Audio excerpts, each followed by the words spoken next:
Oke, kalau gitu silakan Kak David untuk mulai, materinya sudah direkam. Iya, baik. Selamat malam. Jadi ini terakhir kita topik yang sekian minggu ya, hampir 9 kali pertemuan kita sudah bahas. Nah, sekarang kita mencapai pada posisi yang terakhir, yaitu pembicaraan kita atau bedah buku ini.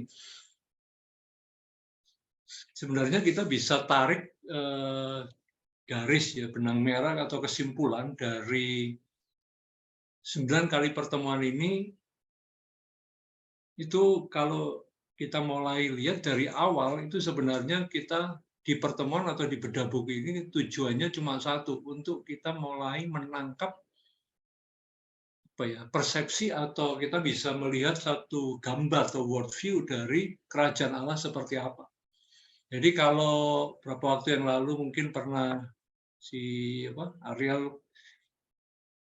sebutkan jadi 3 ya, know it, terus claim it, sama aim it. Jadi pertama itu mulai mengenal, mengetahui semuanya, terus kemudian mulai mengklaim apa yang kita kenal itu, dan kemudian hidup di dalam apa yang kita kenal dan kita percaya itu. Nah, sebenarnya kan ada 3 hal ini. Jadi di pertemuan kita 1-9 itu sebenarnya, kalau saya mau jujur, goal-nya itu sebenarnya masih pada tahap bagaimana kita untuk mengenalnya. Bagaimana kita bisa mengenal, mengerti kerajaan Allah itu seperti apa. Artinya kita bisa memahami konsep-konsep tentang kerajaan Allah itu seperti apa. Nah, ini goal-nya seperti itu. Nah, sebenarnya apa yang Tuhan mau dari kita belajar ini sebenarnya adalah untuk kita bisa menangkap satu gambar yang besar tentang apa sih yang Tuhan rencanakan dari awalnya. Terus kemudian bagaimana Tuhan pulihkan ketika rencana itu gagal dilakukan oleh manusia. Jadi Allah punya rencana, terus kemudian manusia gagal, terus kemudian Allah mulai berinisiatif untuk memulihkan apa yang telah dirusak oleh iblis ini. Akhirnya terjadi pemulihan, dan cerita dari Eden itu kemudian berlanjut sampai kepada akhir zaman nantinya. Itu gambar utuh sebenarnya yang kita mau pelajari gitu. Nah, yang kita udah tahap pengenalan itu, kita mulai mengerti tentang kerajaan Allah seperti apa. Nah, setelah kita mulai paham kerajaan Allah seperti apa, ini kita bicara untuk beberapa hal yang ke depan, itu adalah bagaimana kita mulai dibentuk atau dibangun menjadi satu rumah rohani, satu bait Allah yang hidup, yang disebut di 1 Petrus itu, 1 Petrus berapa ya? 2 ya. Ayat 5 disebut sebagai rumah-rumah rohani. Nah, ini yang digambarkan di dalam 1 Petrus itu. Nah, inilah yang kita maksudkan kemudian orang menyebut sebagai satu yang namanya gereja. Dan hari-hari ini pemahaman itulah yang kemudian orang mulai berkata, ya muncullah tentang gereja dan sebagainya. Itu sebenarnya dari konsep ini. Nah, cuma pertanyaannya, apakah yang Tuhan mau seperti itu? Artinya, apakah yang dimaksud Tuhan dengan rumah rohani itu adalah seperti yang kita lihat gambar atau mungkin realita yang kita lihat seperti ini tentang gereja Tuhan, gitu loh. Nah, kita akan melihat itu sebenarnya, nanti kita akan sampai ke sana, tapi sebelumnya kita akan melihat apa yang dimaksud dengan komunitas kerajaan Allah. Jadi ketika orang secara pribadi mulai nangkep, dan kita tahu bahwa kita udah kenal bahwa kerajaan Allah itu ada di dalam hidup kita dan ada di antara kita. Jadi kalau dikatakan di Matius itu, di mana 2-3 orang berkumpul atas nama, dalam namaku, di situ dikatakan Tuhan hadir. 2-3 orang berkumpul, Tuhan hadir. Nah, ketika 2-3 orang berkumpul, Tuhan hadir di sini, di terjemahan versi yang lain itu dikatakan bukan kumpul dalam namaku, tetapi demi kemuliaan. Dikatakan di situ. Jadi ketika 2-3 orang berkumpul demi kemuliaan Tuhan, demi kemuliaan Allah, demi kehormatan Allah, demi kehendak Allah, maka di situ Allah ada di antara kita. Jadi ketika 2-3 orang berkumpul dengan tujuan, dengan satu pemikiran untuk kemuliaan Tuhan, baru dikatakan 2-3 Tuhan akan hadir di tengah-tengah mereka. Nah, di situ kita bisa melihat tentang kondisi atau arti komunitas di sini. Jadi komunitas ini bukan cuma sekedar kumpul, bukan cuma sekedar kita ini sama-sama KTP-nya Kristen, agamanya disebut Kristen, terus kemudian di lingkungan ya ketemu dengan orang yang beragama Kristen juga, akhirnya kita mulai kumpul, kita ngomong, yuklah kita buat persekutuan lah, gitu. Ayo kita sharing-sharing, gitu. Akhirnya mulailah mereka kumpul, sharing cerita macam-macam, persekutuan. Pertama sharing-sharing dulu, terus kemudian udah kita pakai nyanyi-nyanyi lah, kan orang Kristen kalau nggak nyanyi kan nggak enak, gitu kan. Kumpul nyanyi, terus kemudian yaudah supaya mantap kita mulai baca firman Tuhan, terus kemudian kok seperti ini, akhirnya buat persekutuan tambah besar, akhirnya berkata kita mesti buat gereja, gitu. Jadi itu dari awal kalau kita melihat gereja muncul rata-rata khususnya pada zaman-zaman pergerakan atau zaman-zaman gerakan karismatik tahun 80-90-an itu munculnya itu gereja itu selalu kita melihat didahului dari persekutuan. Kumpul, tambah besar, akhirnya menjadi gereja, cari organisasi, terus kemudian untuk didaftarkan supaya resmi. Gitu. Nah, itu nggak salah, tapi kita melihat bahwa sebenarnya komunitas kerajaan Allah itu berbicara tentang sesuatu yang ilahi, kalau saya ngomong. Sesuatu yang ilahi. Mungkin ini agak susah dipahami, tapi secara alamiah, secara ilahi, Tuhan akan membawa kita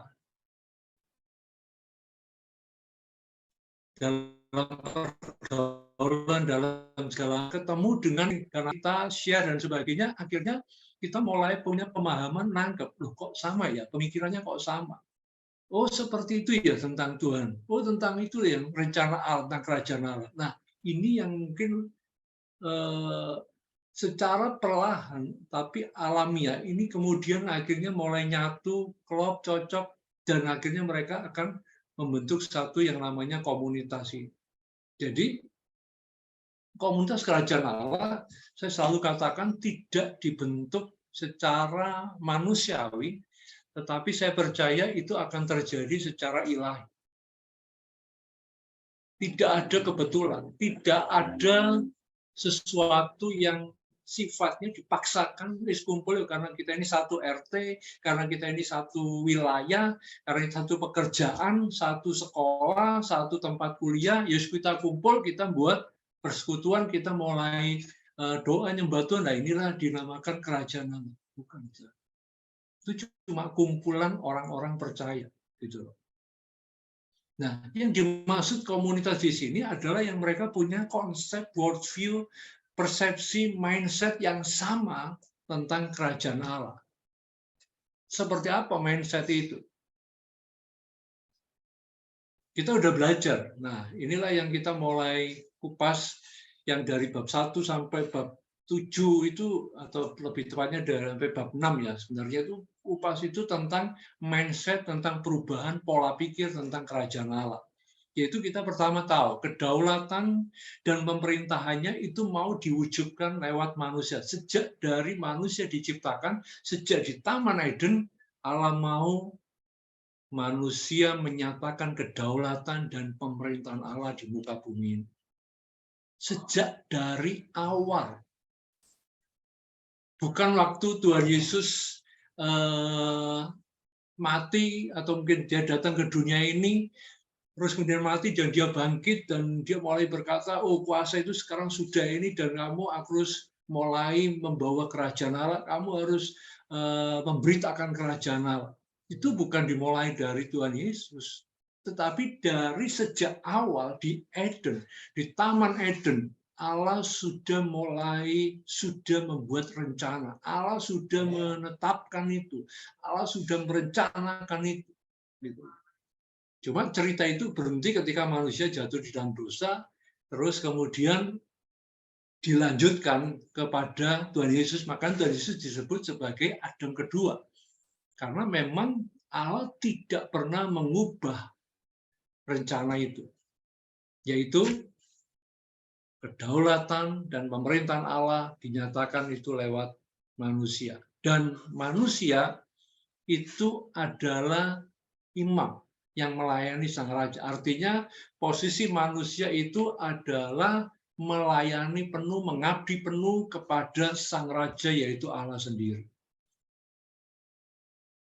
Itu yang memang dia mau. Artinya manusia sejak dari awal itu hidup di dalam kehendak Allah, hidup di dalam ketaatan penuh mutlak kepada Allah. Karena itu Allah menyebut konsep ini sebagai sebagai raja gitu. Kenapa? Karena memang dari awal manusia dituntut untuk hidup sebagai seorang eksekutor, sebagai seorang yang melakukan kehendak Allah, bukan berinisiatif sendiri. Manusia harus memuliakan Tuhan. Jadi untuk kemuliaan Tuhan, bukan untuk kepentingan dirinya sendiri. Kalau kita lihat kita buka sebentar ya, di Kejadian 11 itu, baru ingat. Saya akan bacakan Kejadian 11 ayat yang keempat. Ini tentang Babel ya. Juga kata mereka, marilah kita dirikan bagi kita sebuah kota dengan sebuah menara yang puncaknya sampai ke langit. Nah, perhatikan di sini. Dan marilah kita cari nama supaya kita jangan terserak ke seluruh bumi. Cari nama ini bukan terus kemudian, namanya apa ya enaknya. Bukan, ini bukan simbol. Tapi kalau kita lihat di versi yang lain, ini saya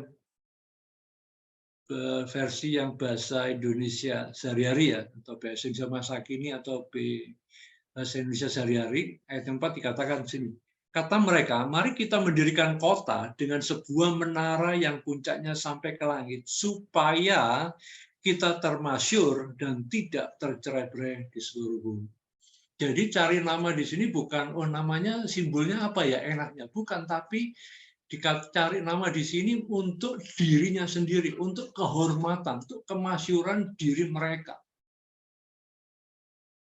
Makanya Allah tidak suka untuk itu, karena sejak dari awal manusia diajar untuk hidup taat mutlak kepada Allah.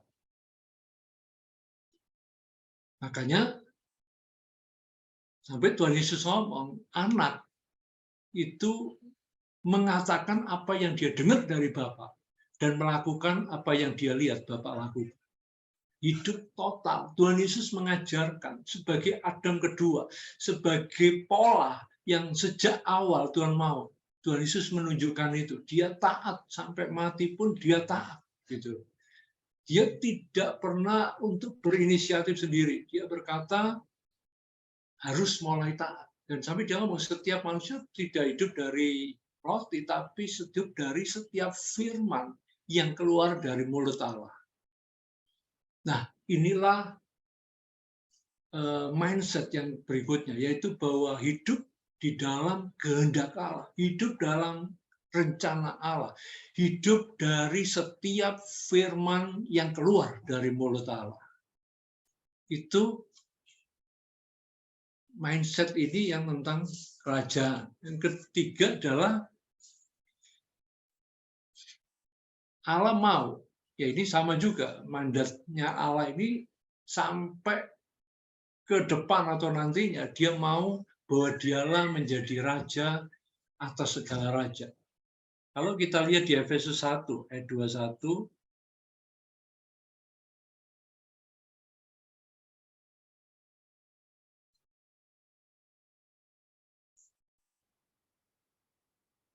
ya, dikatakan jauh, Efesus 1 ayat 21, jauh lebih tinggi dari segala pemerintah dan penguasa. Ini posisi Tuhan Yesus ya.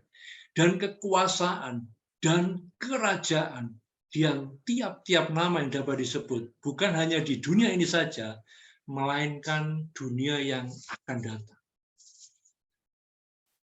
Waktu yang akan datang, masa yang akan datang, artinya selama-lamanya dia mau, dialah yang jadi raja, Allah yang jadi raja, Allah yang berdaulat, Allah yang memerintah, Allah yang berkuasa sepenuhnya. Jadi mindset ini yang harus kita pahami bahwa dia adalah raja. Makanya yang diajarkan doa Bapa kami, datanglah kerajaanmu, jadilah kehendak di bumi seperti yang di surga.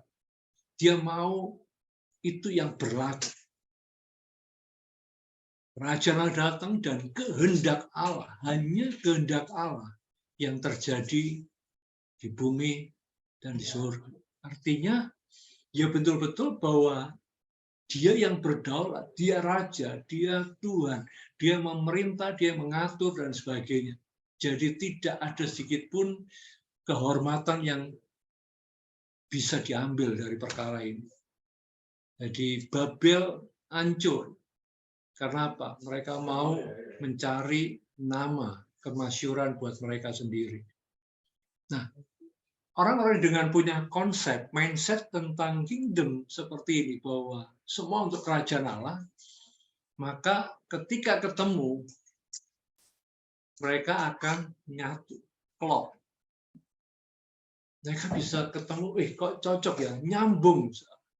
Nggak lagi berpikir, kamu dari kelompok mana, kamu dari organisasi apa, kamu dari apa ya, grupnya siapa, alirannya mana. Enggak, mereka bisa dari berbagai macam, tapi ketika mereka bicara bahwa Yesus itu adalah Tuhan, bahwa dia adalah Raja, itu bisa nyatu.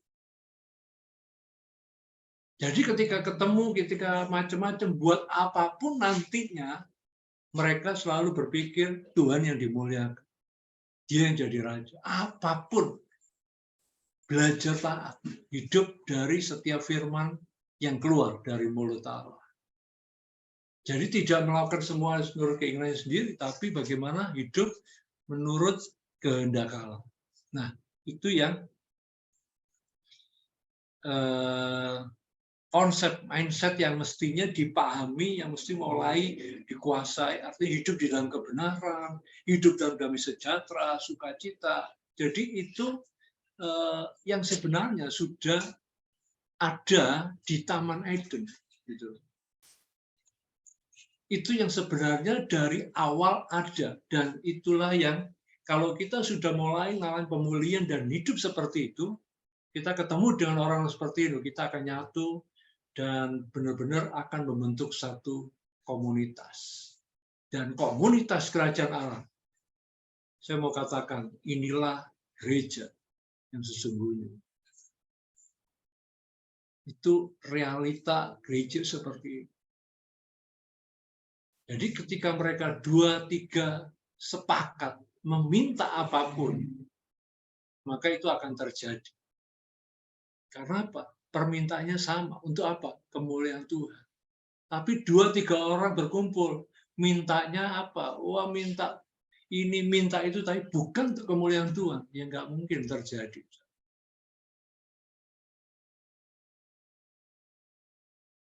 Jadi kita bisa melihat seperti itu. Itulah grace. Jadi waktu Tuhan berkata, aku mendirikan jemaatku, dan Allah mau tidak bisa menguasai, itu bukan bicara tentang organisasi, bicara tentang gedung, bicara tentang denominasi, enggak. Itu bicara tentang komunitas atau warga kerajaan Allah. Ketika mereka bersama-sama, mereka berkumpul, 2-3 orang warga kerajaan Allah berkumpul dan meminta, maka Tuhan akan buat itu. Bapa di surga akan melakukan itu. Dan ketika mereka berkumpul dan mereka mengucapkan sesuatu, mereka mulai mengklaim apapun yang mereka ikat akan terikat, dan apapun yang mereka lepaskan itu akan terlepas. Jadi itu akan terjadi. Tapi kita nggak akan bahas di sini. Mungkin saya percaya hari-hari di depan, waktu-waktu yang akan datang, kita akan dibawa masuk ke sana. Jadi untuk bagaimana mewujudkan ayat-ayat ini. Di Perjanjian Baru ada 2 ayat yang bicara tentang ini. Apa yang kamu ikat akan terikat di surga, apa yang kamu lepaskan akan terlepas juga di surga. Itu 2 kali Tuhan Yesus bicara tentang hal yang sama. Ini bukan sesuatu yang biasa. Kalau sampai diulang, berarti itu sesuatu yang penting. Tapi pertanyaannya, apakah itu terjadi? Dan itu sudah terjadi di dalam gereja Tuhan, di dalam umat Tuhan. Nah, saya percaya hari-hari ini Tuhan akan semakin bawa untuk kita mulai mengklaim perkara itu dan menghidup di dalam perkara itu. Kita akan menikmati betul-betul apa yang Tuhan janjikan. Kerajaan Allah itu nyata. Makanya tadi saya ngomong ke Ferry, sebenarnya ukir ini adalah kelas yang berikutnya. Is real, nyata. Jadi ini baru kelas now, tahu, kenal tentang kerajaan seperti ini. Yang berikutnya itu kita akan masuk pada satu masa tahap di mana kita akan mengklaim perkara ini dan bagaimana kita hidup di dalam perkara ini. Artinya apa? Otoritas, kuasa itu betul-betul nyata, bukan teoris. Dari sekian waktu ini pun saya melihat juga ada yang muncul, ada yang hilang dan sebagainya. Berapa kali saya nggak tahu, saya nggak ngabsen juga, nggak tahu Ferry absen atau enggak. Tapi saya ngomong ini kenal. Jadi kalau kita nggak masuk di fase ini, kita nggak bisa menang, kita nggak bisa merdeka, kita nggak akan bisa menikmati untuk real, untuk faktor yang kedua, bahwa kerajaan Allah itu nyata. Kerajaan Allah itu nyata di dalam hidup kita. Kita melihat sendiri, kita mengalami sendiri, dan orang lain melihat Allah bekerja dalam hidup kita. Itu yang sesungguhnya Allah mau. Dari awal dia mendelegasikan itu kepada Adam Hawa, beranak cucu, bertambah banyak, penuhi bumi, taklukkan dan kuasai. Artinya ada berita kerajaan Allah yang sampai ke seluruh ujung bumi. Beritakan kerajaan Allah. Tapi kita mendefinisikan berbeda. Manusia mendefinisikan jadikan orang beragama Kristen. Padahal Tuhan ngomong tentang warga kerajaan Allah. Tuhan bicara tentang bagaimana setiap orang untuk bisa menjadi warga kerajaan Allah. Tapi dideskripsikan, kita kadang-kadang kalau sudah benturan agama, waduh setengah mati. Saudara. Dan medsos juga rame, kalau apalagi artis itu, ini pindah agama, waduh ramenya minta ampun. Wah ini mualaf, wah ini murtad, wah itu ributnya setengah mati. Saya pikir ya terserahlah orang mau apa, tapi kita bukan ikut-ikut itu. Kita mau mengajarkan bahwa mereka harus jadi warga kerajaan Allah, bukan sekedar KTP atau beragama Kristen. Lebih dari itu, warga kerajaan, standar minimal kita di bumi ini bukan untuk menjadi orang Kristen, tapi warga kerajaan Allah. Kita dipanggil, kita dibenarkan, kita dipilih Allah bukan untuk menjadi orang Kristen, tetapi menjadi warga kerajaan Allah. Makanya di Kisah Rasul, jemaat awal-awal nggak ada sebutan orang Kristen. Mereka disebut sebagai pengikut jalan Tuhan. Ikut jalan Tuhan, ikut, cukup menarik, ngikuti jalan Tuhan, ngikuti apa yang Tuhan mau, gitu loh. Bukan apa yang kita mau sendiri, atau organisasi maunya seperti apa, denominasi maunya seperti apa, atau orang lain seperti apa. Bukan. Makanya ini yang kita mau untuk benar-benar bisa hidup di dalam kerajaan Allah. Taat. Sebenarnya simpel sih, cuma taat apa yang menjadi kehendak Allah. Kalau kita lihat perjalanan ajaran Tuhan Yesus, semua dari itu selalu bicara tentang ketaatan, bagaimana dia mengosongkan diri, bagaimana dia taat menjadi anak, dia dengar, dia lakukan seperti apa. Kalau kita lihat berapa banyak sih yang Tuhan Yesus sembuhkan, berapa banyak orang yang dibangkitkan oleh Tuhan Yesus. Dia enggak setiap kali ketemu orang buta dia sembuhkan, setiap kali orang lumpuh dia buat supaya orang itu berjalan. Kenapa? Karena dia mau taat. Bapaknya, jadi dia mengerjakan apa yang dia lihat Bapak lakukan. Cukup menarik. Kadang-kadang kita bantu Tuhan dengan berpikir bahwa kita udah bersusah payah. Padahal mungkin bukan Tuhan yang mau juga. Gitu loh. Kita cuma pengen mau menunjukkan bahwa kita ini punya tanda, punya kuasa. Buat Tuhan itu nggak menarik. Murid-murid datang berkata, Tuhan, wah luar biasa, 70 orang pulang, semangatnya luar biasa. Mereka melihat tanda, mereka melihat mujizat, mereka pamer, mereka ngomong iblis takut, takluk semuanya, ini dan sebagainya. Tapi Tuhan Yesus mau bersuka cita karena namamu ada di dalam. Artinya apa? Kamu bersuka cita karena kamu menjadi warga kerajaan Allah. Namamu tercatat sebagai warga kerajaan Allah. Jadi jangan puas cuma sebagai orang asing di dalam kerajaan Allah. Warga kerajaan asing, enggak. Kita harus warga kerajaan Allah. Makanya Matius 6 ngomong, bagaimana kalau kita supaya berkatnya ditambahi gimana? Hidup sepatutnya sebagai warga kerajaan Allah. Hidup semestinya sebagai warga kerajaan Allah. Jadi standar minimal orang percaya adalah warga kerajaan Allah. Jadi bukan status agama ya atau anggota gereja, tapi warga kerajaan Allah. Nah, kalau kita lihat dari gambar ini, komunitas, kalau saya ngomong itu bentuk pemulihan, kita bisa melihat bahwa ini akan menjadi satu ke depan. Saya ngomong ini ke depan, ya nggak tahu berapa tahun, bisa lebih cepat, bisa lebih lama, saya nggak ngerti. Tapi kalau kita melihat bahwa komunitas itu adalah bentuk pemulihan gereja, itu memang saya melihat betul gitu ya. Jadi tentang pemulihan gereja ini saya coba sudah mengikuti, artinya mengikuti, saya coba studi, saya coba mulai mengenali kegerakan dimulai dari masa-masa persekutuan tahun 80-an. Saya nggak tahu, ada yang mestinya ini udah lahir semua tahun 80-an ya, tapi nggak tahu masih umur berapa gitu.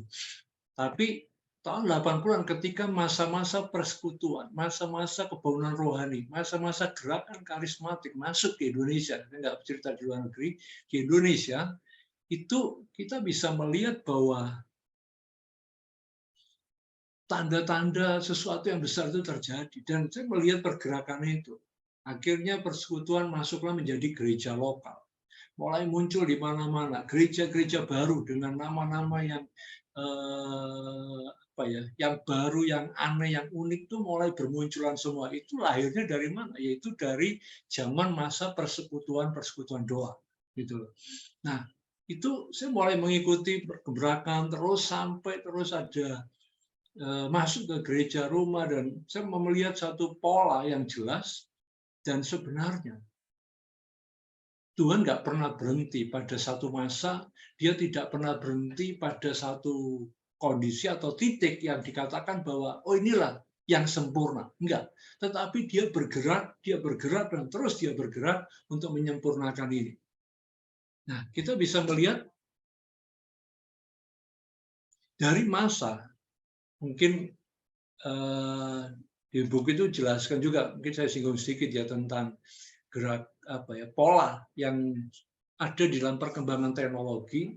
Jadi ini tahun 2018 kalau nggak salah, itu Tuhan mulai nyatakan ini bahwa saya mulai baca satu di buku, saya baca di literatur cukup menarik, dikatakan bahwa pergerakan atau mungkin perkembangan teknologi itu ada di dalam 6 tahap, yaitu ada digitalisasi, terus kemudian ada tahap deception, terus kemudian ada masuk ke tahap yang disrupsi, terus kemudian dematerialisasi, demonetasi, dan demokratisasi. Nah, ketika 2018 Tuhan mulai singkapkan tentang apa yang terjadi menjadi tanda, ini memang muncul ayat ini bahwa tanda zaman atau tanda itu kamu bisa tahu. Tanda zaman kita nggak tahu, tapi tanda-tanda alam kita bisa tahu. Artinya gini, waktu Tuhan Yesus bicara tentang ayat ini ke orang-orang Farisi, mereka ingin tentang kedatangan anak manusia. Itu seperti apa? Tuhan Yesus ngomong, nggak ada yang tahu. Tapi kamu bisa melihat tanda itu. Kamu melihat tanda zaman. Seperti halnya kamu melihat langit, oh lagi ini kamu melihat ada angin, ada kondisi ini, kamu bisa tahu ini hari akan hujan, dan sebagainya. Jadi waktu kita itu mendung, ini sebentar lagi hujan. Kok sakti ya, kok kita ngerti? Ya karena tandanya kita udah tahu. Gitu. Bahwa kalau mendungnya gelap dan sebagainya, ya ada yang mendung nggak berarti hujan, tapi kebanyakan kalau mendung mesti hujan. Apalagi mendungnya gelap, itu angin kita udah tahu ini. Malah kadang-kadang ada orang yang bisa cium, wah sudah bau tanah ini, udah bau hujan ini. Nah, itu aja udah tahu gitu. Padahal belum hujan udah ngerti baunya gitu. Loh kok ngerti? Loh kok tahu? Ya memang dari tanda itu kita bisa tahu. Nah, Tuhan Yesus ngomong dari tanda zaman kita juga bisa tahu masa yang akan datang itu. Dan saya percaya bahwa akan terjadi yang alamiah baru yang rohani. Dan kita bisa melihat itu sudah terjadi di alamiah, ada digitalisasi, ada deception, ada disrupsi, dan sebagainya. Itu terus dematerialisasi, demonetasi, ini akan terjadi. Saya percaya akan terjadi. Baru ketika demonetasi, baru demokratisasi. Nah, jadi kalau kita bisa melihat, apa sih masing-masing itu? Kalau kita lihat secara cepat, digitalisasi kita tahu bahwa semuanya berubah menjadi bentuk digital. Decepsi itu artinya kondisi dialihkan, kita sepertinya dibohongi, dipalsukan, sepertinya nggak mungkin lah bisa digital dan sebagainya. Nggak mungkin mbah-mbah orang-orang desa bisa ngerti tentang digitalisasi. Dan kita bisa melihat di kekristenan sudah terjadi ketika masa COVID, tiba-tiba terjadi lompatan yang luar biasa, semua akhirnya digitalisasi. Akhirnya mulai semuanya online. Kita bisa Zoom, ini juga karena pengaruh dari digitalisasi. Dulu setengah mati, saudara. Walaupun sampai hari ini saya belum bisa menikmati bicara di depan layar laptop atau komputer, kalau nggak ketemu Bathuk ini nggak lihat, masih susah. Tapi ya saya mulai bisa menikmati bahwa bisa gitu loh. Ternyata bisa juga ya gitu loh. Ini digitalisasi akhirnya terjadi disrupsi. Dan begitu disrupsi sudah terjadi dematerialisasi. Sudah kita bisa melihat beberapa sudah waktu terjadi waktu itu sudah orang lagi puji-pujian mereka pilih ke gereja A, online gereja A, khotbah pindah ke gereja B, nggak enak pindah gereja C dan sebagainya. Itu sudah terjadi semacam dematerialisasi. Dan akhirnya nanti akan masuk ke demonetasi. Demonetasi itu artinya kalau dematerialisasi kan tidak ada lagi batas organisasi, tembok dan sebagainya. Demonetasi itu tidak ada lagi batas-batas masalah keuangan karena sebagian besar hari ini keuangan di kekristenan itu kumpul di gereja, gedung gereja. Entah itu sebagai deposito gereja, kas gereja dan sebagainya. Itu jumlahnya satu gereja besar atau sedang lah sudah bisa M sampai ratusan M atau T bahkan gitu loh. Apalagi gereja besar itu udah pasti T kan. Itu kumpul semua gitu loh. Makanya sampai ada orang yang ngomong kalau semua keuangan di gereja itu dikeluarkan dibagi, tidak ada orang yang miskin, tidak ada orang Kristen yang kelaparan gitu. Karena semua itu cukup untuk memberi makan. Tapi masih kumpul. Tapi saya katakan sekali lagi, akan terjadi bahwa Malaikat 3 ayat 10 akan ada makanan di setiap rumah Tuhan. Itu akan terjadi. Jadi rumah Tuhan bukannya rumah hamba Tuhan, tapi rumah Tuhan adalah rumah orang-orang Kristen, bukan gereja. Ini di setiap warga kerajaan Allah, rumah warga kerajaan Allah, di setiap anggota keluarga kerajaan Allah itu ada makanan. Itu akan terjadi. Nggak tahu caranya gimana. Jangan tanya saya juga nggak ngerti dulu ada COVID. Tiba-tiba terjadi seperti itu, saya kaget, digitalisasi ternyata udah terjadi demikian rupa. Gitu. Dulu 2018 waktu kita tulis tulisan singkat itu, saya nggak berpikir bahwa akan secepat itu akan terjadi. Dan ternyata proses itu terjadi demikian cepatnya. Dan kalau Tuhan berkehendak, dia akan masih lakukan semua yang nggak mungkin kita bisa mengerti. Iblis mereka-reka perkara yang jahat, tapi Tuhan mereka-reka yang baik untuk kebaikan umatnya. Mungkin kita mengatakan, wah itu ini dan sebagainya, iblis buat ini dan sebagainya. Tapi Tuhan mereka-reka untuk perkara yang baik. Akhirnya terjadi proses itu. Dan ini akan mulai menuju kepada tahap di mana Tuhan sudah datang. Makanya sebelum keuangan, masalah keuangan ini tidak artinya sudah nggak lagi kumpul di kas-kas gereja, tetapi sudah mulai nyebar di rumah-rumah warga kerajaan surga, di rumah-rumah Tuhan. Kalau itu sudah terjadi, saya bisa pastikan waktunya sudah dekat. Tapi kalau itu belum terjadi, masih kumpul, wah masih banyak gitu ya. Kas-kas masih gelembung gede-gede, deposito gereja berjimbun luar biasa. Terus ada yang bicara tahun depan Tuhan Yesus datang, atau mungkin besok dia akan datang kedua kali. Saya nggak percaya 100%. Karena tanda itu belum terjadi. Tapi ketika keuangan, musuh terakhir itu adalah Mamon, sudah mulai dikalahkan, sudah mulai nyebar. Berarti siap-siap, waktunya sudah dekat. Tahunya kapan? Nggak tahu. Bisa cepat, bisa lama. Buat Tuhan gampang kok. Gitu loh. Tiba-tiba dibuat bermurah hati, terus kemudian mengeluarkan semuanya. Siapa yang pikir bangsa Mesir bisa dibuat murah hati kepada bangsa Israel? Nggak ada yang pikir. Dulu budak dihajar dan sebagainya, tapi ketika Tuhan membuat bangsa Mesir bermurah hati dalam waktu semalam, mereka kasih hartanya ke semua orang Israel. Jadi orang Israel berangkat di padang gurun dengan kekayaan yang besar dari bangsa Mesir. Dan tidak menutup kemungkinan, nggak tahu peristiwa apa dalam semalam, tiba-tiba kas dibuka semuanya disebar. Terjadi demonetasi. Ya berarti saudara mesti ngerti, waktunya Tuhan datang. Bersukacitalah.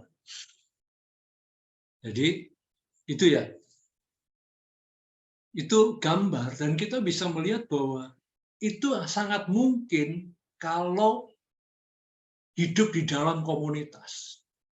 Itu tidak mungkin terjadi kalau masih dengan pola organisasi, denominasi kelompok dan sebagainya untuk kemasyuran, untuk keterkenalan gereja, organisasi, promosi di YouTube, promosi dan sebagainya supaya terkenal, dikenal dan sebagainya untuk kehormatan sendiri. Saya katakan susah. Kalau masih seperti itu, ya kita nggak bisa ngomong untuk terjadinya model-model tadi demonetasi, terus apa tadi dematerialisasi itu nggak mungkin terjadi. Tapi ketika komunitas tidak lagi melihat latar belakang gereja apapun, kita bisa melihat itu sangat mungkin dematerialisasi, demonetasi itu bisa terjadi. Jelas ya. Jadi ini makanya saya bisa ngomong bahwa komunitas kerajaan Allah itu bentuk pemulihan gereja Tuhan di akhir zaman. Ya ini belum tahu kapan terjadinya, tapi saya percaya itu segera, cepat atau lambat itu akan terjadi. Makanya kita mulai bersyukur bahwa Tuhan bawa kita untuk bagaimana belajar menjadi komunitas kerajaan Allah. Jadi kalau kita mulai lihat komunitas sebagai pemulihan gereja Tuhan, kita melihat bahwa ada dua hal tentang pembentukan atau kesatuan dari tubuh Kristus ini. Yang pertama kita melihat tentang persiapan batu hidup. Kalau kita lihat di 1 Petrus 2:5 dikatakan bahwa kita ini dibuat sebagai, atau kita baca aja ya, supaya lupa, saya tahu-tahu waktunya udah seperti ini. 1 Petrus 2 ayat yang ke-5. Yang kita langsung baca aja versi yang bahasa Indonesia sehari-hari. Kalian seperti batu-batu yang hidup, sebab itu hendaklah kalian mau dipakai untuk membangun rumah Allah yang rohani. Dengan demikian kalian menjadi imam-imam yang hidup khusus untuk Allah dan yang melalui Yesus Kristus mempersembahkan kepada Allah korban rohani yang berkenan di hati Allah. Jadi kita sebagai imam-imam itu disusun menjadi batu-batu hidup untuk pembangunan rumah Allah rohani. Jadi bukan berarti Allah nggak tempat tinggal. Roma 12 kita mempersembahkan tubuh. Di Rasul Paulus ngomong bahwa kita ini bait Allah. Roh Allah diam di dalam kita. Allah tinggal di dalam kita. Jadi kalau di situ dibangun, disusun menjadi batu-batu, ini artinya orang-orang dengan pemahaman bahwa dia adalah bait Allah yang hidup, dia adalah rumah Allah untuk Allah tinggal dalam hidupnya, dan ketika ini mereka berkumpul, tadi itu 2-3 orang berkumpul untuk kemuliaan Tuhan dengan persepsi yang sama tentang untuk kemuliaan Tuhan dan kerajaan Allah, maka di situ Allah hadir. Di situ apapun yang mereka minta, Tuhan akan kabulkan. Nah, inilah gambaran 1 Petrus 2:5 tentang pembangunan rumah rohani. Jadi, pertama kita mesti disiapkan dulu sebagai batu-batu yang hidup itu. Kalau kita lihat di pembangunan bait Allah di 1 Raja-Raja 6 ayat 7 bicara tentang bagaimana batu-batu itu untuk pembangunan rumah Allah disiapkan di lubang penggalian. Tetapi yang pertama, penyiapan batu hidup. Yang kedua, penyusunan batu hidup itu. Nah, kita akan mengalami ini. Untuk kita dibangun dalam komunitas, kita akan mengalami penyiapan atau persiapan batu hidup itu dibentuk di lubang penggalian. Lubang penggalian bukan bicara tentang persekutuan, tentang kumpulan, tentang gesekan dengan sesama, enggak. Tetapi lubang galian itu bicara tentang perjalanan kehidupan. Bagaimana kita disiapkan lewat kehidupan ini oleh tangan Allah sendiri. Oleh si penjunan itu yang membentuk, yang membuat hidup kita ini menjadi batu hidup. Allah yang memotong, Allah yang mulai mengikis kehidupan kita, yang enggak rata diratakan, yang lubang ditutup, semuanya itu dibuat supaya batu ini siap untuk digunakan. Dan menariknya di Roma 3:4 itu kita lihat ya, Roma 3 ayat yang keempat.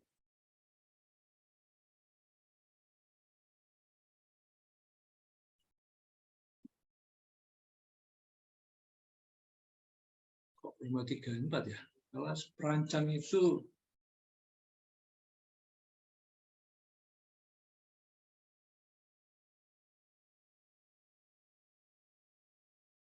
ini keliru ini, bukan Roma 3:4 ini di buku ini berarti.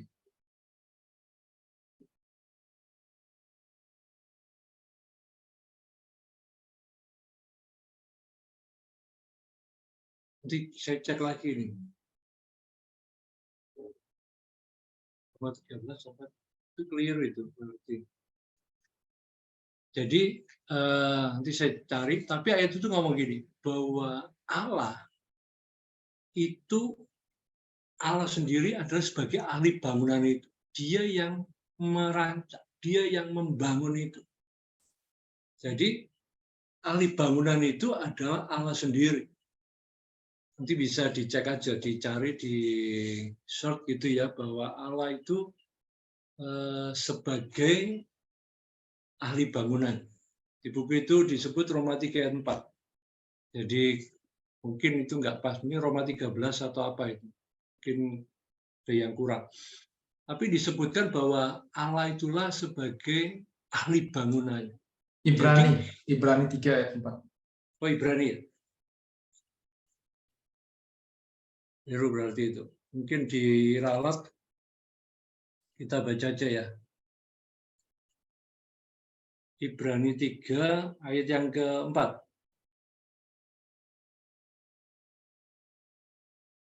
Iya. Saya bacakan, sebab setiap rumah dibangun oleh seorang ahli bangunan, tetapi ahli bangunan segala sesuatu. Ahli bangunan segala sesuatu. Semua itu adalah Allah. Artinya Allah yang membangun kita. Allah yang membangun hidup kita. Allah yang membangun rumahnya sendiri. Dia sebagai ahli bangunan, dia tahu bagaimana bentuk, ukuran, dan sebagainya. Dulu kita berpikir, oh kita ini nanti punya gambar, punya bayangan, dan kita akan melihat, membangun rumah Allah. Mungkin di buku Gereja Rumah ada, kalau nggak salah tulisan itu. Jadi waktu itu kita berpikir bahwa kita yang akan melihat gambar tentang bangunan itu, terus kemudian kita akan menyusunnya, kita akan coba menemukan batu itu dan menyusunnya. Bukan. Yang benar, Allah yang membangun, Allah yang akan membangun bangunan itu. Allah yang akan membangun rumah rohani itu. Menarik ya. Daud membangun rumah Allah lewat anaknya, Salomo kan. Tapi itu gambar. Dan itu kita pikir bahwa kita akan bangun rumah. Enggak. Yang membangun itu adalah Allah sendiri. Si ahli bangunannya itu Allah. Yang membentuk, yang mengatur itu adalah tangan Allah sendiri. Dia penjunan. Dia membentuk kita, dia membangun hidup kita lewat kejadian-kejadian. Dan dia tahu persis, oh si A ini nanti untuk batu ini, si B untuk batu ini. Itu dia tahu persis letak posisi. Dia tahu persis posisi, potensi apa yang ada di dalam hidup kita. Kita nggak bisa milih. Itu yang dikatakan tentang passion. Tuhan yang beri passion itu yang dia pertajam, itu yang dia bentuk. Itu original kita. Jadi waktu kita dilahirkan, waktu kita dibentuk, itu Tuhan sudah menuliskan semua. Makanya Mazmur 139 jelas di situ Daud ngomong, selagi aku bakal lama, kok menulis semua dalam kitabmu, semua tertulis, hari-hari akan dilewati. Artinya apa? Allah ngerti apa yang jadi rencana dalam hidup kita. Jadi makanya wajar Tuhan Yesus ngomong, jangan khawatir. Bapakmu tahu apa yang kamu butuhkan. Karena apa? Dia yang mengatur, dia yang menulis buku kehidupan kita, dia yang menuliskan semuanya, dan dia tahu di dalam kitabnya tertulis hari-hari yang akan kita lewati. Tinggal kita mau taat atau tidak. Kalau Tuhan mau kita sebagai batu-batu hidup, sampai titik tertentu, tidak ada seorang pun yang bisa mengeraskan hati. Sekeras apapun, orang akan titik tertentu akan berkata, oke Tuhan, siap Tuhan. Itu berarti batu itu udah mulai dibentuk dan disiapkan. Dan dia nggak pernah terlambat. Makanya saya ngomong, waktu itu milik Tuhan. Kita bisa rancang, kita bisa semuanya, tapi waktu milik Tuhan. Tidak bisa dipercepat, tidak bisa dibuat lambat. Kalau sudah waktunya, sekeras apapun kita menolak, kita akan berkata, siap Tuhan, aku mau taat. Ya tinggal pilih, mau digebuki dulu baru taat, atau lebih baik taat, terus hidup di dalam kerajaan Allah, menikmati berkat-berkat Eden, atau wah kita bertahan sampai susah payah, nangis-nangis terus, keras semakin keras, bentukan itu tidak akan berhenti, dan itu semakin terus, semakin bentuk, semakin dibentuk.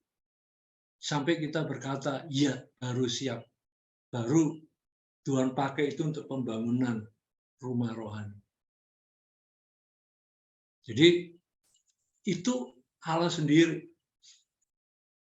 Jadi kalau kita mulai gambar kesatuan tubuh secara cepat, saya katakan itu seperti manusia.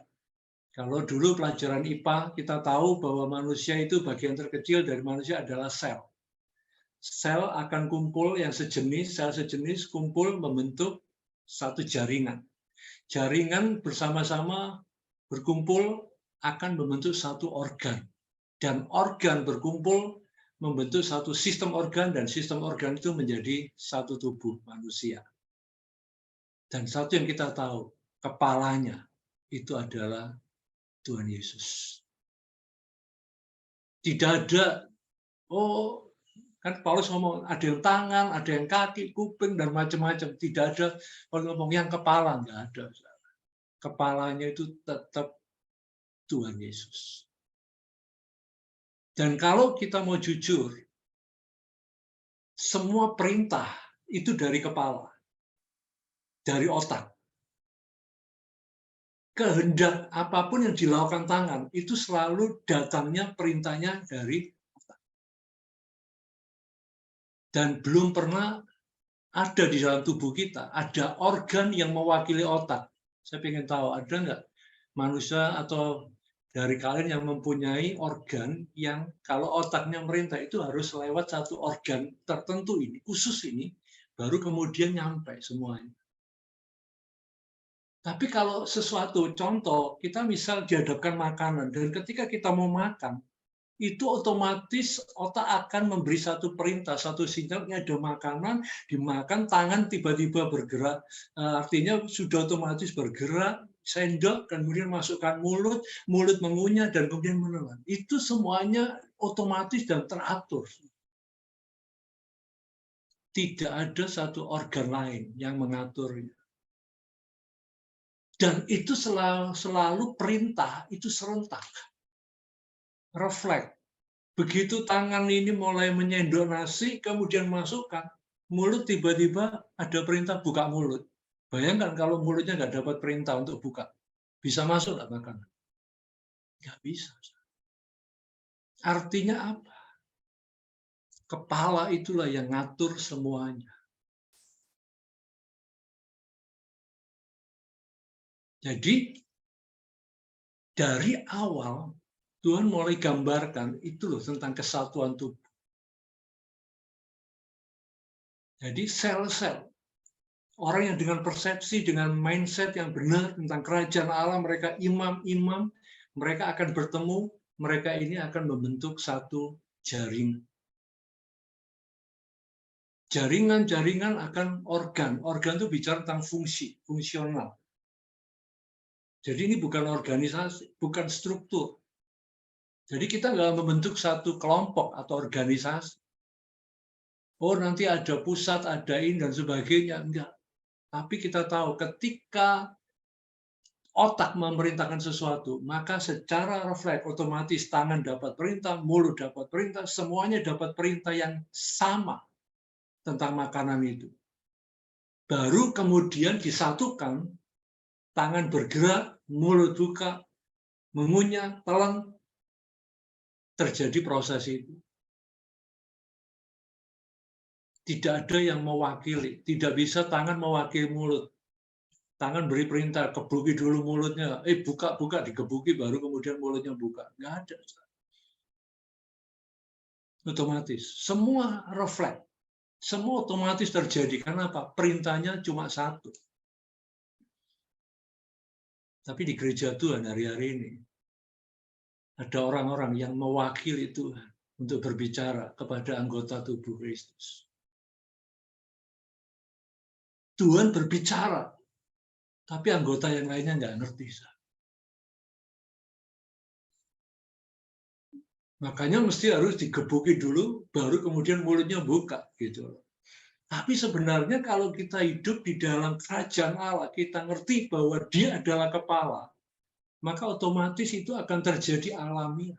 Ketika Tuhan berkehendak, Tuhan berbicara, maka semuanya mendapatkan hal yang sama.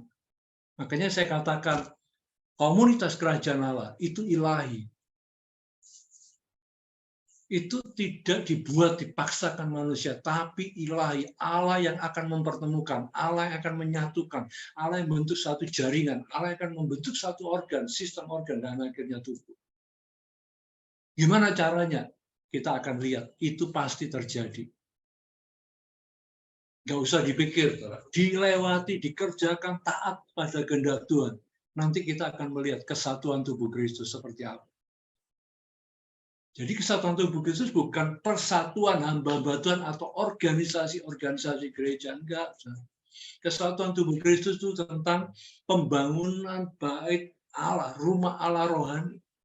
Allah yang membangun, Allah yang menyiapkan batu-batu itu, Allah yang akan mempertemukan sel-sel menjadi jaringan, jaringan jadi organ, organ jadi sistem organ, dan itu menjadi satu fungsi kehidupan. Dan kita bisa melihat kerajaan Allah itu datang di muka bumi lewat ini. Jadi saya nggak menjelekkan atau mungkin mengkritik atau apapun tentang gereja-gereja Tuhan sekarang, ya itu nggak apa-apa sih kalau untuk resmi pemerintahan dan sebagainya, karena kita mau taat pada pemerintah ya sudah. Kalau pemerintah ngomong ada organisasi ya udah ikut organisasi, karena memang aturan seperti itu. Tapi sebenarnya secara real, saya mau jujur katakan, gereja Tuhan bukan itu. Gereja Tuhan adalah komunitas kerajaan Allah. Itulah gereja. Itulah yang eklesia. Itulah yang akan menentukan nasib kota. Itu yang membuat sidang ilahi. Itu yang membuat mereka memutuskan nasib satu bangsa, satu kota. Itulah eklesia. Yaitu apa? Komunitas kerajaan Allah. Bagaimana itu terwujud? Kenali konsep, mindsetnya berubah, klaim, dan mulai hidup di dalam kerajaan Allah. Jadi nanti fase berikutnya, dan saya bersyukur akhir dari fase ini Tuhan sudah mulai nyatakan bahwa kita akan masuk fase yang kedua, yaitu bagaimana untuk mengklaim itu. Tapi kita harus tahu cara klaimnya seperti apa. Bagaimana kita hidup di dalam kerajaan Allah. Bagaimana kita mengklaim perkara-perkara itu bisa terjadi apa yang terjadi di bumi itu sudah terjadi di kerajaan surga. Jadi itu yang hari-hari ke depan ini kita lagi mau belajar, dan mungkin setelah ini kita akan semedi dulu lagi, break lagi dulu. Kita nggak akan gembar-gembor lagi. Kita akan lebih banyak berdiam diri untuk tahun ini dengan target kita bisa klaim janji Allah tentang kerajaan Allah itu seperti apa. Jadi pelajari dulu dari bab 1 sampai bab 6, belajar benar-benar sampai kita mengenal, sampai konsep pemikiran, sampai mindset, worldview kita berubah, sampai benar-benar kita hidup ngerti tentang kerajaan Allah. Baru kita bersama-sama untuk masuk proses yang berikutnya, untuk bagaimana hidup mengklaim sebagai warga kerajaan Allah. Kalau nggak salah di akhir 2-3 minggu yang lalu kan, mungkin Mehmet sudah share sedikit itu tentang unseen real, tentang alam yang tidak kelihatan. Sempat disinggung bahwa kita ada di dalam 2 alam, alam jasmani dan alam yang rohani, dan memang kita sudah melihat itu. Datanglah kerajaanmu di bumi seperti yang di surga. Memang setuju nggak setuju, memang kita harus ada di dalam kehidupan 2 alam itu. Dan bagaimana kita hidup dalamnya, bagaimana kita bisa menarik apa yang sudah terjadi di unseen real, di kerajaan yang tidak, di alam yang habitat yang nggak kelihatan itu menjadi sesuatu yang nyata, yang terlihat secara fisik. Nggak beralasan di kitab Pengkhotbah tidak ada yang baru di muka bumi. Pengkhotbah jelas ngomong tidak ada yang baru di muka bumi ini. Semuanya sudah ada. Belum pernah kelihatan kok. Ada di unseen real. Itu sebenarnya sudah ada.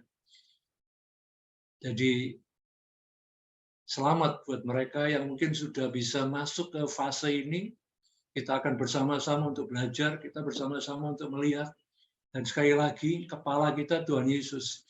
Kalau ada message, ada perintah dari otak, dari kepala, itu semua anggota tubuh akan dapatkan yang sama. Nggak mungkin tangan dapatkan perintah pukul, terus kemudian mulut ngomong dapat perintah buka atau mata tutup, nggak mungkin. Ketika kita berjalan pun, itu sudah otomatis kaki gitu. Dan otomatis tangan ini bisa berayun sendiri. Nggak ada yang perintah loh itu. Terus mata udah lihat, oh ini mesti belok, mesti apa, mata ngelihat, awas sekali, ada gangguan, cepat sekali. Terus mata ini bisa otomatis begitu ada apa itu, kalau binatang kecil-kecil itu kalau sore-sore sambar moto ya, kalau orang nyebut itu langsung bisa nutup sendiri. Bayangin kalau nggak ada perintah itu. Jadi semuanya otomatis. Dan saya percaya ketika kepala memberikan itu, semua anggota tubuh akan dapatkan yang perintah yang sama. Makanya kita akan terus masuk ke sana, dan saya semakin bersemangat untuk melihat ini. Saya selalu bersemangat dan saya menanti-nantikan sudah sejak lama. Saya ngomong Tuhan, saya mau lihat demonstrasi kuasa otoritas itu benar-benar real. Bukan cuma teori, bukan cuma katanya, tapi kita bisa lihat dan mengalami sendiri. Dan saya percaya bisa, asal kita tinggal di dalam Dia. Oke, saya kira itu gambar yang utuh yang mungkin bisa ditangkap selama 1 sampai 9 kali pertemuan ini. Dan silakan, Ferry mungkin bisa lanjutin atau gimana selanjutnya. Oke, terima kasih Kak David tadi sudah memberikan rangkuman juga gambaran tentang komunitas kerajaan Allah ya. Itu masih panjang, mungkin kita akan gali lagi bersama, tapi tadi sudah diberikan beberapa poin yang sangat menarik gitu ya. Nah, ini kita akan tutup. Kalau yang bisa open cam kita tolong open cam aja kalau tidak di tempatnya tidak ada sesuatu yang halangi, tidak ada gimana-gimana, silahkan open cam. Mari, open cam, open cam. Oke,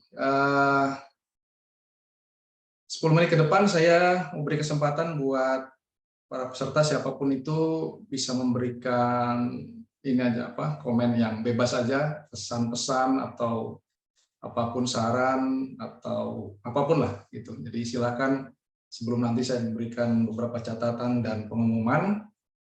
Monggo kalau ada open cam dan bisa menyampaikan sesuatu bebas saja, kita open saja. Silakan siapa kalau ada yang mau menyampaikan.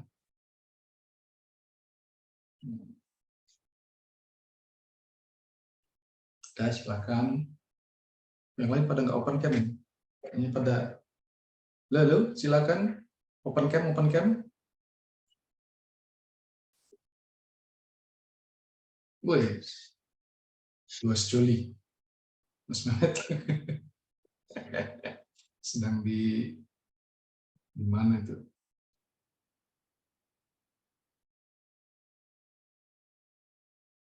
Nggak ada lagi yang mau open cam? Moga-moga yang mau komen yang sudah open cam, Aking atau Valen, mau menyampaikan suatu, mau kesan-pesan atau apapun, harapan, saran, boleh ini aja. Free aja.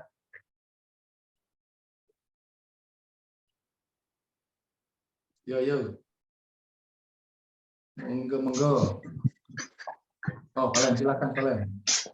Oh, makasih aja Kak udah diorganisasiin. Nanti ini ya, makan waktu lah, makan tenaga.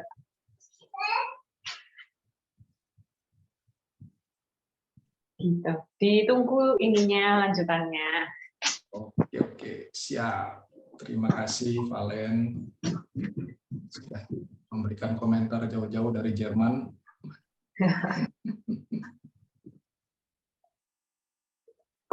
Itu yang lain dari Jerman udah tuh, dari Sumatera atau dari Kalimantan.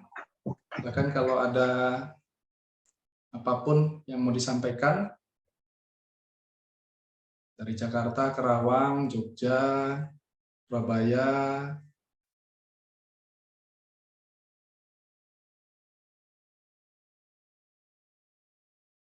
Bang Damen, mungkin? Kenapa, Per? Ada komen, ada saran, ada kesan-pesan selama 9 sesi? No komen lah. No komen lah. Soalnya sesuatu yang baru yang aku dapat ini, aku lebih banyak berpikir, merenung, dan ya cuma gitu aja lah. Lanjutkan berarti berpikir dan merenungnya. Ya, lanjutkan.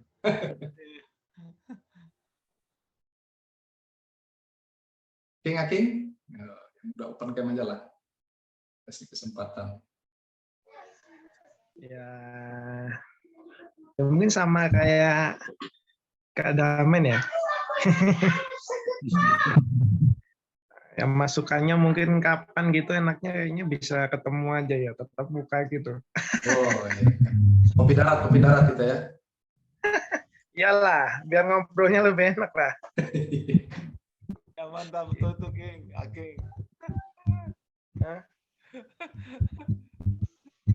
Biar nggak terbatas gitu. Kadang kalau Zoom gini kan, kita kan masih mungkin satu arah gitu.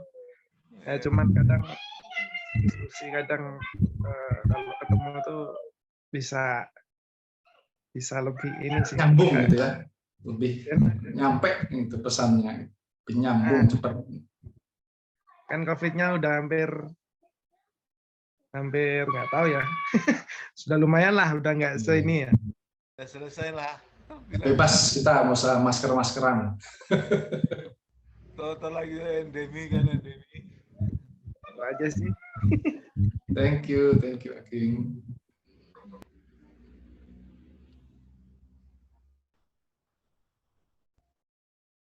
Oke, ada lagi. Kalau gitu saya mau share screen. Nah, ya, penutupan sisi pedang.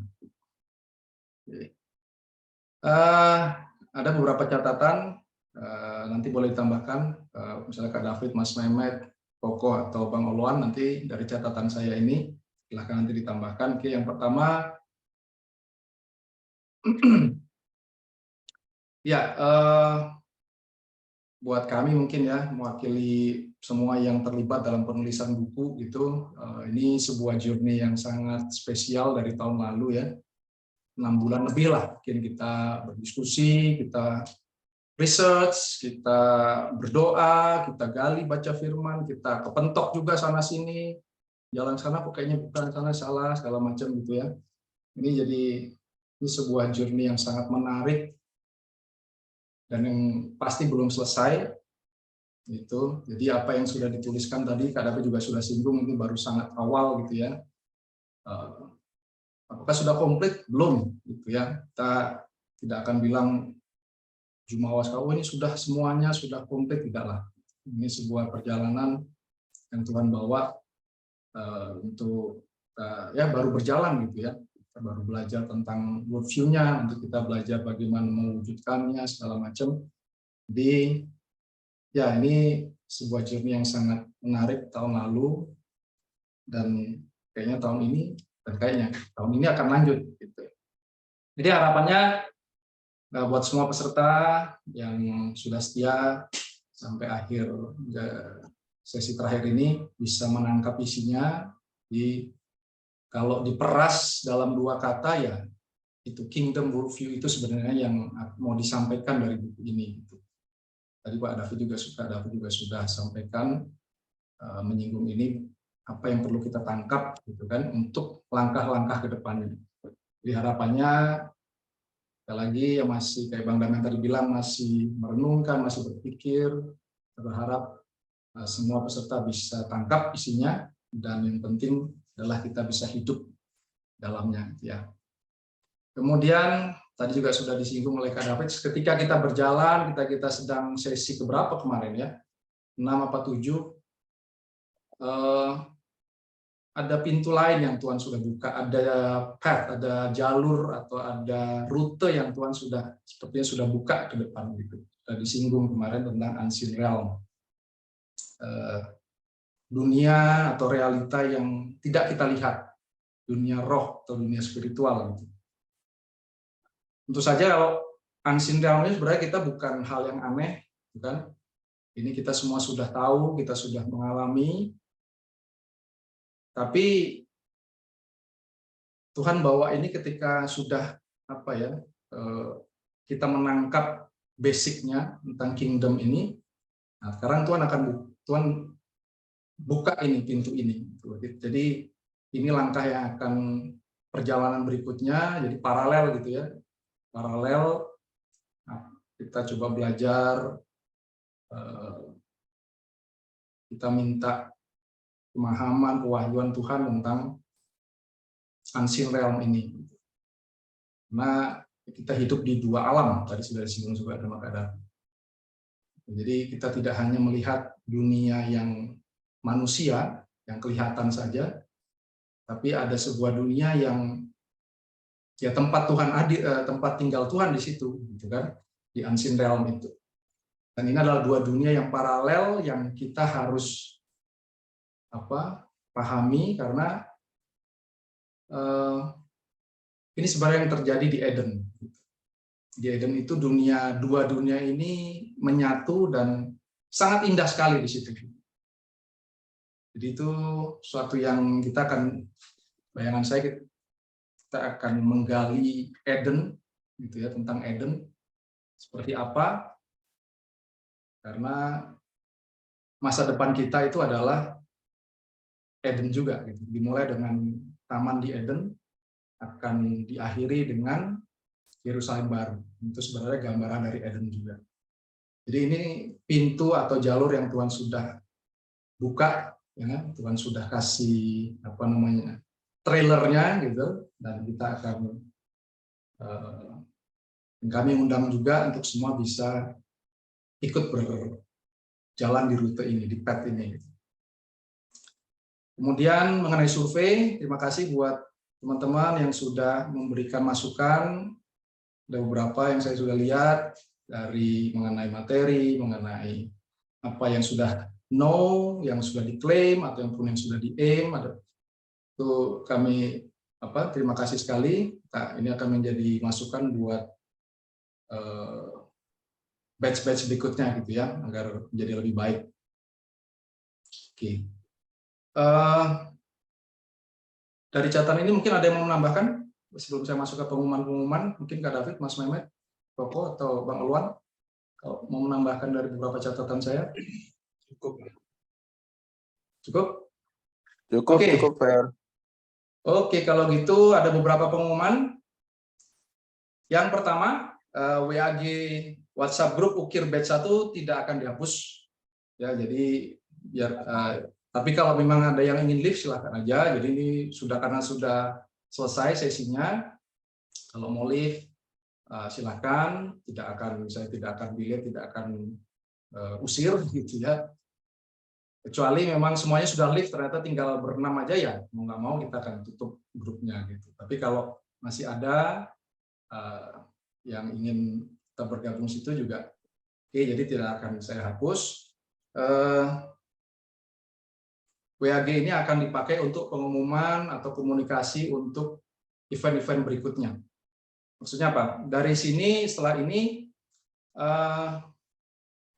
minggu depan kita akan mulai buat yang sesi Zoom juga, buat di luar bedah buku gitu ya. Jadi kita akan masuk sesi yang lebih open, tapi tetap dalam konteksnya Kingdom tadi yang sudah disinggung. Gitu. Jadi di situ akan lebih open, mungkin akan kalau mau pendalaman atau mau apa gitu, kita akan akomodasi. Jadi mulai minggu depan, buat yang ingin bersama-sama, karena saya lihat juga tadi di survei pada pertanyaan apakah ingin menggali bersama-sama, saya lihat dari semua yang masuk itu semuanya menjawab ya. Jadi bahkan kalau nanti ingin ikut sama-sama menggali, ingin ikut mendalami ini, ya, mempraktekkan grow yang kemarin Mas Ariel sudah sempat singgung, nanti japri aja, nanti saya untuk berikutnya akan diberikan link pertemuan Zoom meeting juga gitu ya, khusus untuk pendalaman dan ya pendalamannya gitu. Oke, kemudian feel free untuk menulis di Tribelio buat yang sudah join. Dan yang belum, silahkan mendaftar, bisa join di situ, silahkan menulis. Itu kita mungkin akan, ya tidak akan ditutup gitu ya, Tribelio ini. Jadi kalau mau nanti someday ada yang mau menulis, mau menambahkan, mau menuliskan kesaksian atau apapun, bisa di Tribelio biar itu menjadi legacy kita, terutama nanti buat keturunan berikutnya. Ya. Yang mau menonton ulang juga silakan, sesi-sesi bedah buku, tapi ini harus berarti 2 kali request to join, karena yang bisa bukanya linknya ada di grup atau di section ukir. Jadi setelah join Tribelio, join ke tribe-nya Unseekable Kingdom, nanti minta lagi join atau request join di section ukir. Di situ semua linknya di-publish di sana. Kemudian, nah ini mungkin kalau yang mau ingin versi cetaknya bisa pesan ke Koko ya, Kok. Koko Mang Epen. Bisa ganti ongkos cetak atau dan ongkos kirimnya aja mungkin. Ya, Kok ya? Mana nih Koko? Halo, Kok. Jauh kok. Halo, siap. Mau cetak kaos Kingdom juga boleh, Kok? Boleh. Siapa yang punya desain nih, dicetakin aja. Oke, kira-kira dari pengumuman ini ada yang mau ditanyakan? Rekan-rekan mengenai WhatsApp group, mengenai Tribelio,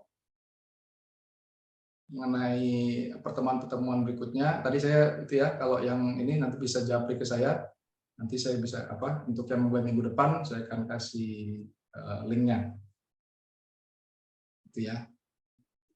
Ini akan berbeda dengan link yang biasa kita pakai ini. Oke, nggak ada? Jelas, nanti saya juga akan posting di grup ya, biar yang lain juga bisa baca. Oke, sebelum kita tutup, saya ada sebuah puisi. Puisi ini merangkum semua materi dari bab 1 sampai 8. Coba kita dengar puisinya. Sebentar. Kerajaan yang tak tergoncangkan. Kerajaan Allah itu nyata, bukan jargon atau istilah semata. Diciptakannya sejak semula sebelum manusia ada. Sebagai warga kerajaannya, kita harus tunduk padanya. Siapa dia? Yesus Kristuslah namanya. Kerajaan iblis pun nyata dengan segala manifestasinya. Terlihat dengan jelas pada filosofi-filosofi dunia. Ada yang ingin menghancurkan atau mengganti. Ya, kalau kita ingat yang kemarin saya share. Ada juga yang menawarkan alternatif atau imitasi. Diciptakannya manusia segambar dan serupa dengan Dia sebagai anak-anaknya karena ingin bersekutu dengan kita. Ditempatkannya manusia di bumi sebagai perwakilannya, sebagai imam-imam yang mencerminkan pribadi dan otoritasnya. Melayani dan mengabdi pada Sang Raja adalah panggilan kita. Mentaati perintah dan melaksanakan kehendaknya dengan sukacita. Nah, ini yang pokok, ini sesinya pokok ini, carilah, temukan, masuklah dan tinggallah dalam kerajaannya. Setialah dalam pembentukan agar kita layak menjadi warga kerajaan. Kerajaan Allah bukan tentang makanan dan minuman semata, tapi tentang kebenaran, damai sejahtera, dan sukacita. Inilah habitat kita yang sesungguhnya, sampai kita sempurna seperti gambaran anaknya. Taman di Eden adalah gambaran kesempurnaan. Hidup sebagai imam dengan iman dan hubungan dengan Tuhan. Namun dosa mendatangkan kutuk dan keterpisahan. Hanya di dalam Yesus, berkat Eden akan dipulihkan. Datanglah kerajaanmu, jadilah kehendakmu di bumi seperti di surga, dari sekarang sampai selama-lamanya. Amin. Amin. Mantap. Oke, jadi dengan puisi ini saya akan tutup sesi bedah buku selama 9 sesi. Ya, tok tok tok. Oke, terima kasih sekali buat kehadiran teman-teman semua. Sudah memberikan waktunya. Sekali lagi mulai minggu depan kita di waktu yang sama hari Kamis bagi yang ingin lanjut dengan open session ya, saya tunggu. Jadi silakan nanti japri. Nah, saya akan kasih link. Sip. Mungkin gitu aja malam ini. Terima kasih Kak David yang sudah menyampaikan encouragement buat kita, menyampaikan summary, dan semua rekan-rekan yang sudah hadir di malam hari ini. God bless. Selamat menggali, selamat merenungkan, dan selamat menghidupi kerajaan Allah. See you. Thank you. God bless. God bless. Bye.